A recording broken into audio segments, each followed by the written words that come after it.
Jai Sukhdev to all. Welcome to another session of Vihangam Yoga Global Online Satsang. It brings me great excitement and pleasure to bring this platform to you once again. And I hope that we're able to answer some of the queries which many of you have and some of the curiosities that some of you have on this path of spirituality. Today, our topic is mind control, the what, why, where, and how. In a modern world where we're pulled in many different directions, the control of mind has become extremely vital. There are many movements around us which tell us that this has become a more and more increasing phenomenon in the world. From concepts like mindfulness to meditation and yoga, why is this occurring? At the roots of it is the concept of mind. And today, equipped with our global speak panel, we will be taking you on a journey through this concept and diving deep into what it means and what it means for us living in the world today. So without further ado, I'd like to start today's proceedings. We're joined by a wonderful panel of speakers. We have Subhash, who's joining us from Singapore. We have Raghavendra joining us from India, and we have Shekhar joining us from Australia. As we continue proceedings, I'd just like to mention, if you have any questions, please do send them on the WhatsApp number, which you see on the screen in front of you. Otherwise, we also have a link available at slido.com/VYGOS. Of course, this platform is for all of you viewers, so we'd love to hear from you and know what queries and questions you have. So to continue for our proceedings for today, we now move on to the Swadved recitation. And of course, before we jump into it, let us quickly understand what the Swadved is. Armed with 17 years of deep meditational experience, the master of Vihangam Yoga, Sadhguru Swadharfaldev Maharaj, scripted and penned down the experiences which he had in the state of samadhi in the book known as Swadved. One of the most unique parts of Swadved is that it is written in Hindi, in a mix of Hindi and some deeper spiritual words. And it has a very beautiful commentary written by Sadhguru Chandra Devji Maharaj. And it is definitely one of the most beautiful books you could read as a spiritual seeker. In understanding any concept of spirituality, we thus believe it's very important to understand what our master has to say about this. To take us into the depths of unraveling the mystery of the mind, we are now going to be joined by Subhash from Singapore. Professionally, Subhash has a background in actuary, and he's currently serving as a director at a company known as Aon. He is an extremely avid practitioner of Vihangam Yoga, and his words and his experiences have a lot to teach all of us. So without further ado, I'd like to hand over to Subhash to recite some of the divine verses from the beautiful Swadved. Thank you very much, Abhinavji. Jai Sadhgurudev to all. Today, based on the topic what we have, I have selected 3 couplets from Swadved. In Swadved, there are 6 different sections. So these 3 Swadved couplets are from different sections of Swadved. The first one is from section 1, chapter 10, and it's the 31st couplet. विश्व विजय रणधीर हो जो मन जीता जाए परम शत्रु मन जीत का मरि मरि उठत धाय. I will explain this couplet in my own words. In this whole world, whatever we are doing, we are trying to achieve something. This whole world is a reflection of what our mind shows us. The happiness, the sorrow, everything comes from the mind. But the mind is our prime enemy. It brings us down towards the sensuality. It degrades us if we are not controlling it properly. If we control our mind, if we win over the mind, the whole world will be ours. Under the guidance of Sadhguru's blessing, one should try to win over the mind. The next couplet is from section 2, chapter 1, and it's the 25th couplet. एक साथ मन पवन को राख एक स्थान, भागे मन फिर घेर लो, पकड़ लगाओ ज्ञान. There is a link between the mind and the pranas. That's why both have to be stabilized at one place. Thereafter, we have to control the mind properly under the guidance of Sadhguru. Then only the mystery of yoga would be unveiled. Hence, with the practice of Vihangam Yoga meditation, a practitioner should control the mind and the pranas both. बिना शांति मन के भय आत्म रूपन देख, देखे चंचल नीरजमी निज प्रतिबिंब न पेख. This is from Swarved 6th section, chapter 6 and couplet 139.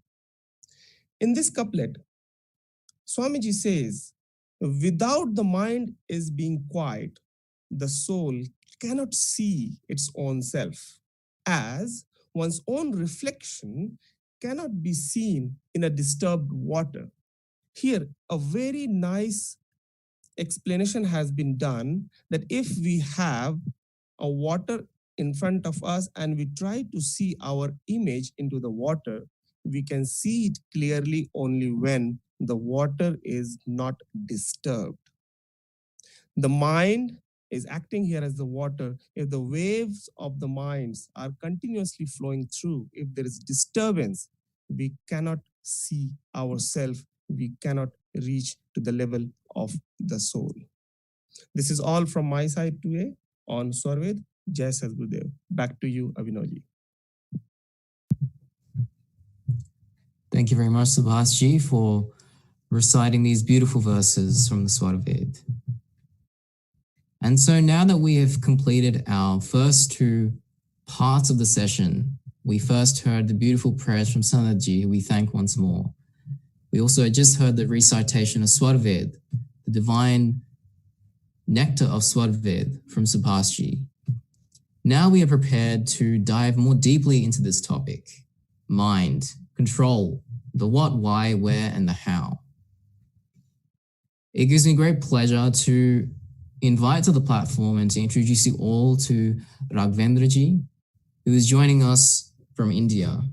Professionally, Raghavendra ji is a Chief Knowledge Officer at the Independent Power Producers Association of India. He currently lives in Noida, India. Now, as we dive into this topic, I'd just like to remind you all that we have two forums for questions, both our WhatsApp number, which will be on the screen in just a moment, and our Slido link, slido.com/VYGOS. Let's all try to understand this topic in a way that relates to us, because as we've heard already, the mind is the source of all disturbance. And in our life would become so beautiful and so wonderful if this root of disturbance could be quietened. So without further ado, I'd like to pass the control over to Raghavendra ji, who will be taking us deeper into this topic. Thank you.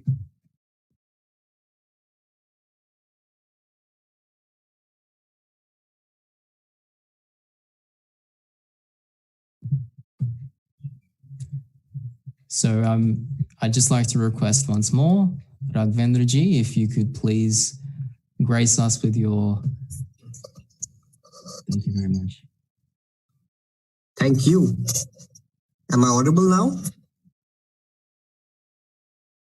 Yes, very much so.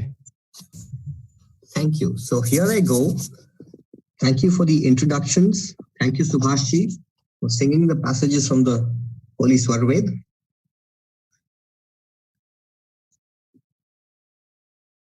May I start with the fundamental question,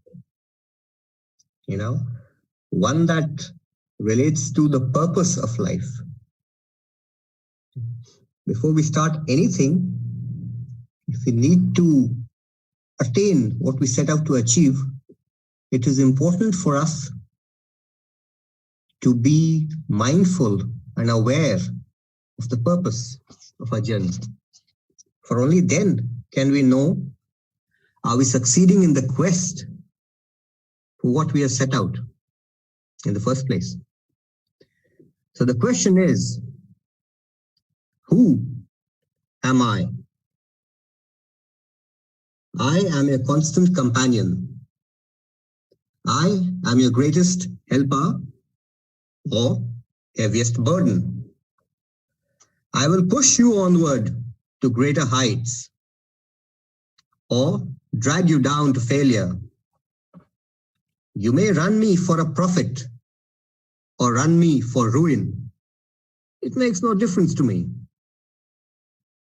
Take me, train me, be firm with me, and I will place the world at your feet.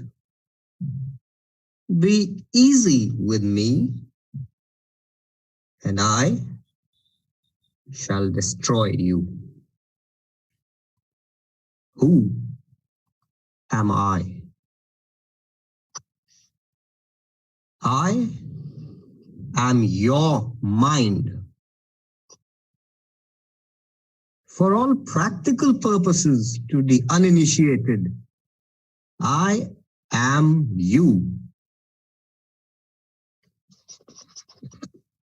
Ladies and gentlemen, since time immemorial, questions such as who am I? What is the purpose of life? Have vexed people all across the world.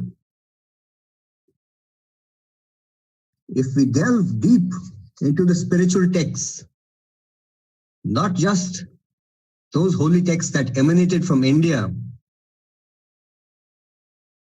and then traveled across the world, but also for texts that emanated in countries far apart and may not have had much cultural linkage, yet these questions predominate. Humans seeking the purpose of their life. How do we address this question, who I really am?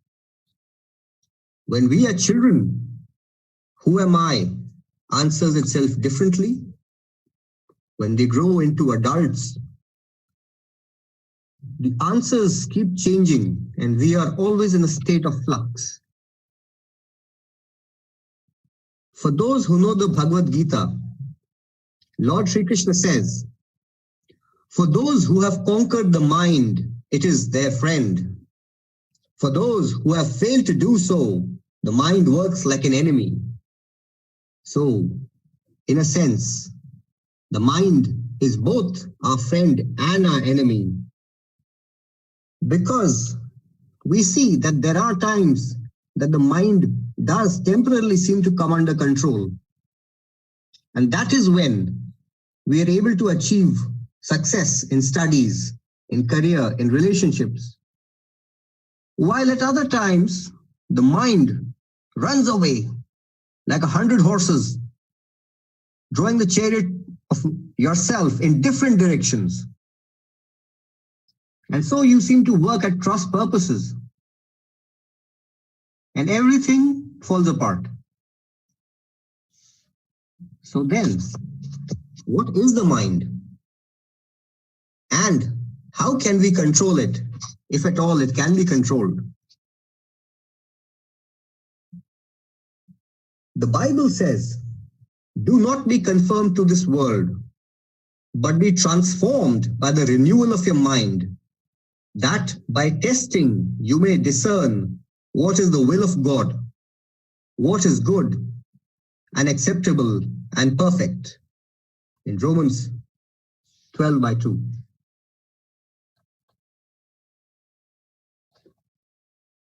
The Holy Swarved gives us deep insights, ones that we can understand, so long as we follow the path that it lays out. It is this particular passage that Subhash had just recited. Vishwa Vijay sab jeet hai, Maharathi par veer, Vash kar man aru pavan ko, Uttare bhav nidhi tir. Swarved 1/10/32. The world conqueror is he who, by conquering the inimical mind and breath, has transcended the world. If you ask a doctor, what is the mind? His response would be a tad confusing, because when you dissect the body, you don't see any mind anywhere. You just have the brain. And in common parlance, they say, we explain the workings of the brain to be the mind. However, the mind cannot be located by dissecting the body. The problem in understanding something as abstract as the mind and as the soul for the uninitiated is, if you think of it in terms of classical versus quantum physics. In classical physics, you have so much certainty. You have matter and energy, and an equation that rules that matter can turn into energy and vice versa. But in the quantum world, matter and energy can appear and disappear without any cause, without any correlation or interrelationship at all. The quantum universe is completely uncertain. And to understand it, you have to go beyond the classical way of thinking. The problem is, we think with our minds. So how can we control it? We obviously have to transcend the mind to control the mind. But then, how do we separate ourselves from the mind? So what is the mind? Ancient Indian texts say there are 4 internal organs: the mind, the intellect, the memory, and the ego. Or, in simpler terms, or in Hindi, man, buddhi, chit, and ahankar. So the mind is the man, the intellect is the buddhi, memory is chit, and ego is ahankar. At any given point of time, whenever we are explaining how to control the mind, and this is a learning that I have seen when we are teaching students at the Indian Institute of Technology, Delhi, we try and explain the mind in terms of this particular exercise, which we can carry out right now. Can we, for about 20 seconds, completely disengage ourselves and listen to what is going on inside of ourselves? Let us try to hear an inner voice, the so-called little voice, that is telling us, okay, it's about 7:25 in India. I have to get ready for breakfast. Or it's almost dinner time where I stay. I have to get ready for dinner, or I have to submit an assignment. Let us take 15 to 20 seconds just to hear our inner voice.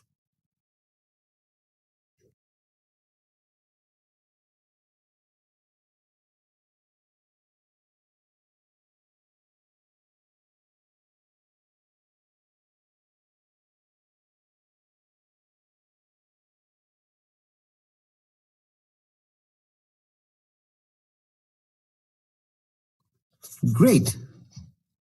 So could we hear our inner voice? What was it telling us? Is it right now in the conversation that we are having? Yes, quite possibly. But is it also deviating from the conversation that we are having? That is also true. So whatever our little voice is telling us, that is the mind acting up right now. And we seek to control it by keeping in this conversation. But how do we control it? Interestingly enough, the invitation that we have sent out for this particular session talks about what is the mind. But we shall explore the mind's what, towards the end rather than the beginning. The question is, because it is so abstract, how can we control it? And for that, we look at the Holy Swarved and its amazing and impeccable teaching of how to access this most abstract of all dimensions.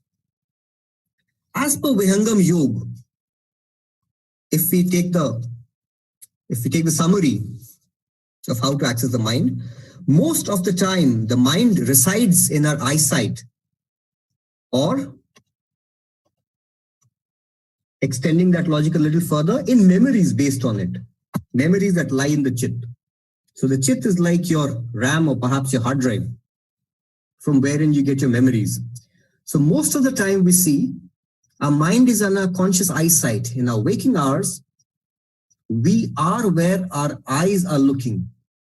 And if we are not there, for example, you could say that you're being absent-minded, it's because your mind has gone to another primarily visual-driven memory, right? So you could be driving the car, but you could be thinking about something else.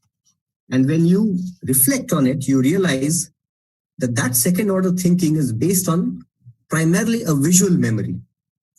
So logically, it flows that if we need to control it, we need to control our eyesight. But how do we do it? How do we control our eyesight?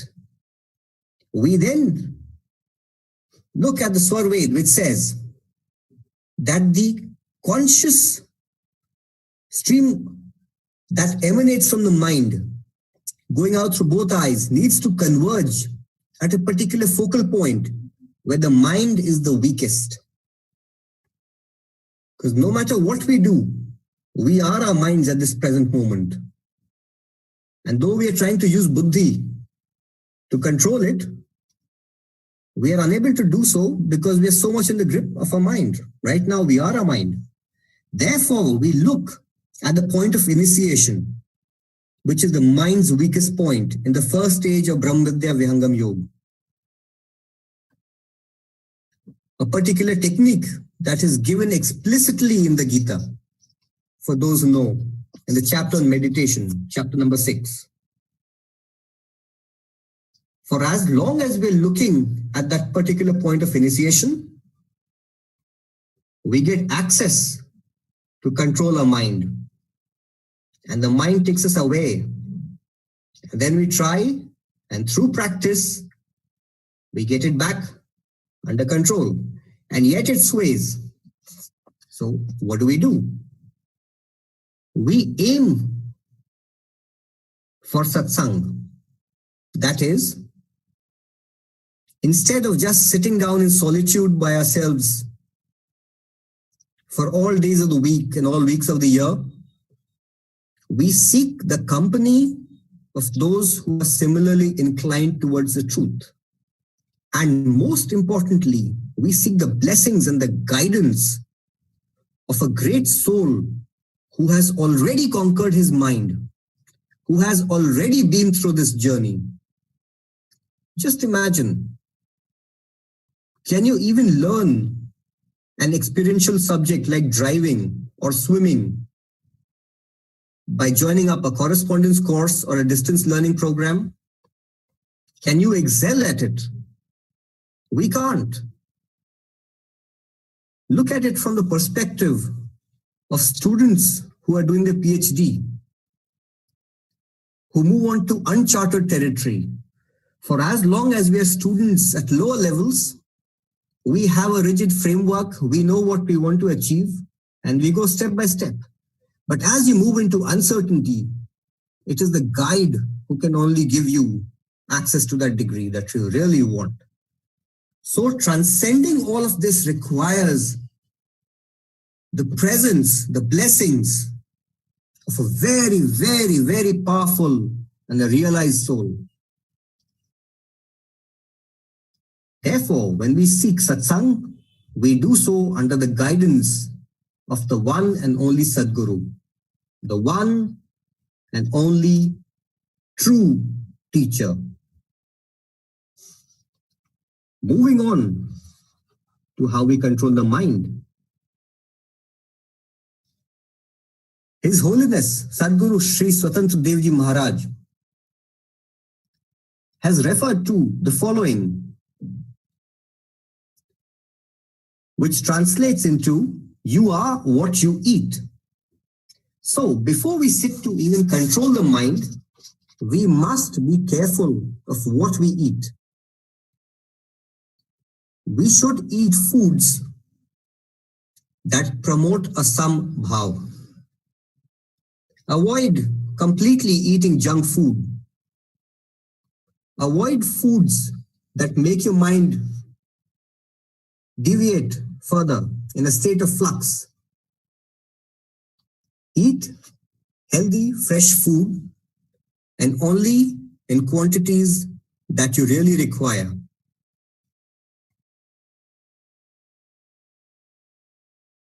Once we sit down in satsang, and when satsang is not possible, let us say in solitude, do keep the photograph of your ultimate guide, the Sadguru, in front of you.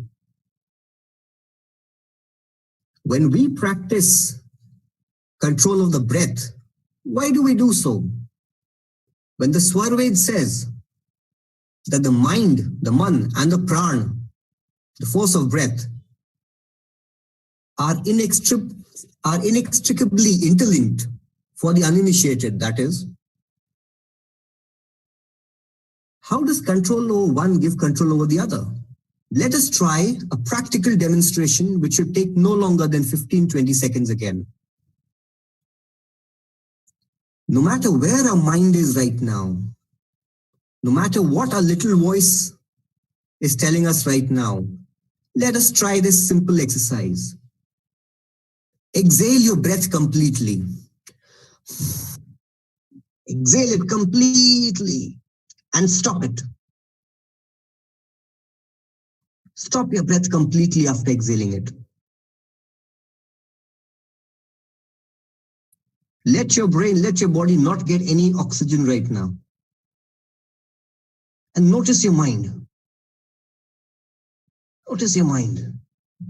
No matter how far it is, no matter which planet it may have gone to, the mind is going to rush back. The mind is going to knock on the door and tell the buddhi, the voluntary force, the involuntary force is telling the voluntary force, do something about it, I'm going to die. Let's start breathing again. So you see, the moment you stopped your breath, for a little longer than a normal comfort zone, the mind rushed back, no matter where you were. This is just one little example of showing how the mind is related to breath, the pran. Now, while this demonstrates the complete effectiveness of this particular correlation, the problem is it doesn't give us a guide on how to proceed in controlling the mind, because we can't stop breathing every time, right? We'd surely die. So we have a more purposeful, structured way of approaching it by controlling our breath through the exercise of pranayam. And the exercise of pranayam is an integral part of the first stage of Vihangam Yoga. Therefore, we sit down in a particular asana, which also promotes the stability and equanimity of mind called the Siddhasana, wherein the body forms the shape of a pyramid. We engage ourselves in breath control, the pranayam. Then we take up chanting, depending on our location. Some of us chant Om, some of us chant the Gayatri Mantra, depending on what is easy for us. And we go into the point of initiation. The point of initiation really is the doorway, the real doorway. And that is where the real first stage, or you could say a pre-introductory stage of our yoga starts. Because as we know, that the real Vihangam Yoga starts at a different level altogether.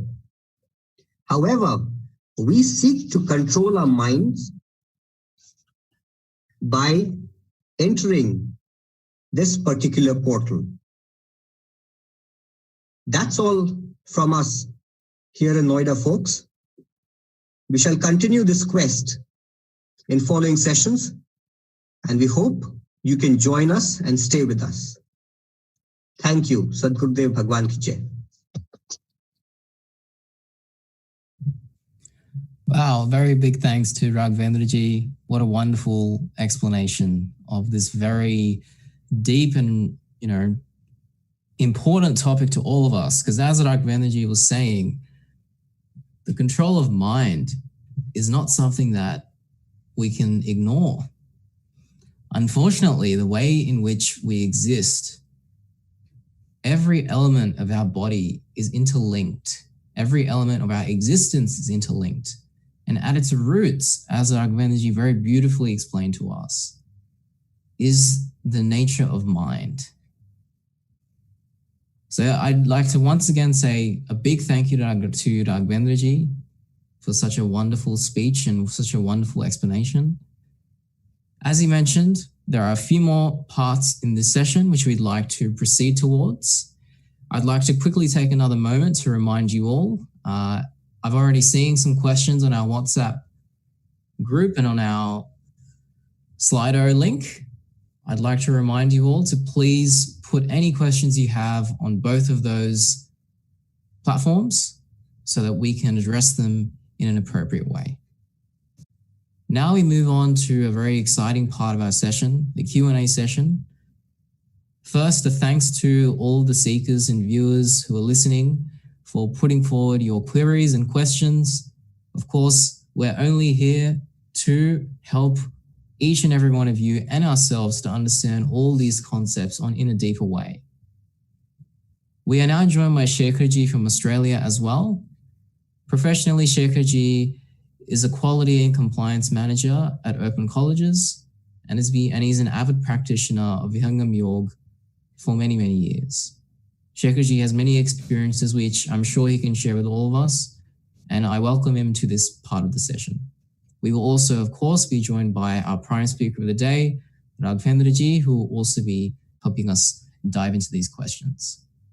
In the interest of time, I'd like to request both speakers, please, I'm sure there's not enough time to dive as deeply as we want to into each of these questions, but let's try and keep it to maybe 3 to 4 minutes each and try and get through as many of these as we can. So first, I'd like to place a question towards Shekhar ji. There's actually 2 questions which seem quite related. One, a seeker is asking, do we have multiple ways to control the mind? And another question which we've received is, why should I bother to control mind when I feel refreshed by any other form of unwinding activities? So, as we go into the world and we start to look into this idea of controlling mind, there are many things which seem to help in that process. So let's dive into these 2 questions with Shekhar ji. Do we have multiple ways to control mind? And why bother control it when I can unwind myself in other ways? Shekhar ji.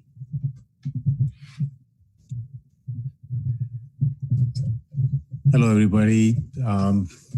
It's a fantastic question, and I think it relates to all of us because at the end of the day, this is one topic which we hear from everyone, that controlling the mind is absolute must to live a happy life. So the questions, if you look at it, the first question which says, do we have multiple ways to control the mind? The simple answer is yes, but it's more important I go into the depth of it. The second question, why should I bother to control the mind when I feel refreshed by any other form of unwinding activities? This is where the confusion comes in the world. And this is where we all have different opinion and different ways of trying to control the mind. First of all, I would like to say that what we are trying to discuss today is to understand the depth of it, the what, why, where, and how of mind control. So the most fundamental thing which we need to understand is that we can only act and try to control something when we know about its existence, where it is, how does it emanate, and where do we need to take it, by what techniques, so that we are able to control. In a most common speak on a daily basis, if somebody says to you that you have to catch a thief in your house, you need to know where the thief is, and then you need to know how to catch the thief. So in Vihangam Yoga philosophy, Sadhguru Sadafal Dev Ji Maharaj, the founder of Vihangam Yoga, he explained to us, and Raghavendra Ji was touching base on that topic. Where exactly does the mind exist? So there are different states where the mind exists within our body. And the most important one for us to understand is that it is in the awakened state, it goes with our eyes. And that's the reason why the prescribed practice of Sadhguru Sadafal Dev Ji Maharaj shows us how to control that at that point. But then the next question is that as the part which is mentioned here, that when I'm refreshed by other unwinding activities. So let's understand there is a big difference between refreshing by unwinding activities and having a control over the mind. We know that the mind is so powerful that there is no instrument by which we can measure its strength, its speed, its agility, and its force by which it can destroy anything. There is nothing in this cosmos which exists that can help us measure that, the speed with which it moves. So how can we control such a thing? By going into an activity of unwinding. That's a question which we need to ask ourselves. Do you believe that by different practices which are available to us, we will be able to control that? In fact, the Vihangam Yoga philosophy says that the mind is not something, an ordinary thing which has been created by someone. It actually emanates from the Akshar Brahma itself. And when we are talking of something which is beyond the realm of our human capability to control it, we also need to understand that we have to engage into practices which are more than just an unwinding activity or a practice based on some physical form or a practice which is based on some sort of chanting of mantra or doing some sort of activities which gives us calmness and peace for a moment. So it's a very big topic which is difficult to explain in 2 sentences or in 3 minutes, but it only starts when we are committed. So the first step is to understand, where does it exist? Where does it emanate from? What are the techniques to control it? And then absolute commitment from our own selves that yes, I'm going to apply myself with this practice to be able to see how I am progressing in controlling the mind. I hope within the limitation of the time, I have done justice to this question. Thank you. Thank you very much, Shekhar ji, for such a great explanation.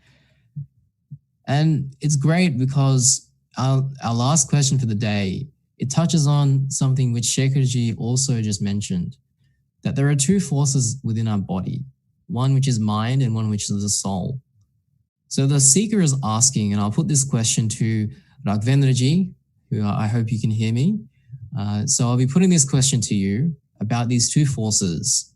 The question which the seeker is putting to us is, how do I know if my mind or my soul is telling me to do something?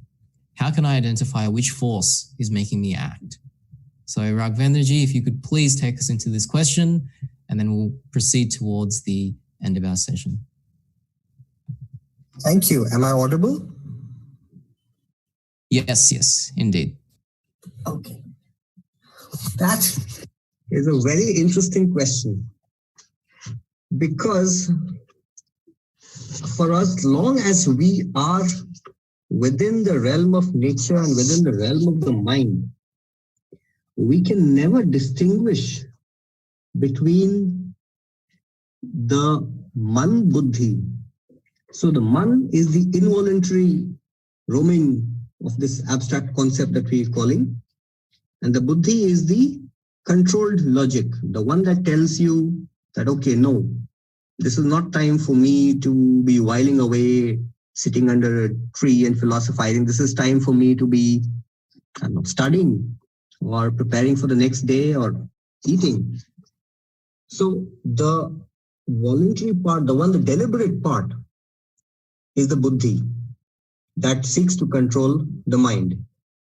But the soul, you see, the thinking of the soul, right now, it's verily impossible to distinguish between what your soul is telling you and that what the mind or the buddhi, right? That it's very important to distinguish between the two, are telling you. You can distinguish the mind from the buddhi, yes, but not the soul's thinking right now. This is something that only an exalted soul, a great guide such as the Sadguru, can do for you. Therefore, if you want to answer this question really, you need to take up the practice of Vihangam Yoga, and under the guidance of the Sadguru, at a particular stage when you realize the soul, and I must admit that is yet beyond me, only under his guidance can you really answer the question and know what your soul wants. Thank you, Abhinav. Thank you, Raghavendra, and thank you to all of our seekers who are putting forward such wonderful questions, really, pushing us to understand these concepts in such a deep way. So this brings us towards the end of our session, and let's just do a quick recap. We started with beautiful Prasannaji and then dove into the Svarved, where our master told us that the mind is the source of all disturbance, and that the mind, when uncontrolled, can wreak havoc on our lives. In trying to understand this further, we were then joined by Raghavendra from Noida, India. And he explained to us wonderfully how different models can be applied to think about this topic, whether it be classical physics, quantum physics, trying to understand the what, where, and how of mind. But ultimately, the control of mind is something which we must practice in a committed way every day of our lives. We at VYGOS are very passionate about this topic. And as was mentioned a few times, there is a technique which can allow us to fruitfully move forward on this path. If that technique is of interest to you, please do get in touch with us through either our WhatsApp group or any of the mediums which are present on our website as well. Of course, if you still have questions about this topic, do not worry. We are here to listen to those questions and to address those questions. So please do continue putting your questions on Slido, sending them on WhatsApp, in any way which you are comfortable. Because we are, of course, here only to satiate your curiosity and address your curiosity. VYGOS is, of course, run every week. And so next week, we'll have another wonderful topic ready for you. With this, I'd like to bring us to a close. And of course, a big thank you to our speaker panel today, Sanatji from the US, Subhash ji from Singapore, Rekha ji also, who joined us with a beautiful bhajan from the US, Shekhar ji from Australia, and of course, our prime speaker of the day, Raghavendra ji. I, Abhinav from Australia, wish you all a wonderful week ahead, and I hope that today we were able to do some justice to this very deep and meaningful question. I'd like to end just with one small doha from Sant Kabir. Man ki tarang ko maar lo, bas ho gaya bhajan. Aadat puri sudhar lo, bas ho gaya bhajan. I hope you will excuse me for my pronunciation a bit there, but the mind, is the source of all disturbance. Let's try our best to free ourselves and celebrate life in all its beauty. Thank you, everyone, and let's reconvene in a week. Jai Sudev.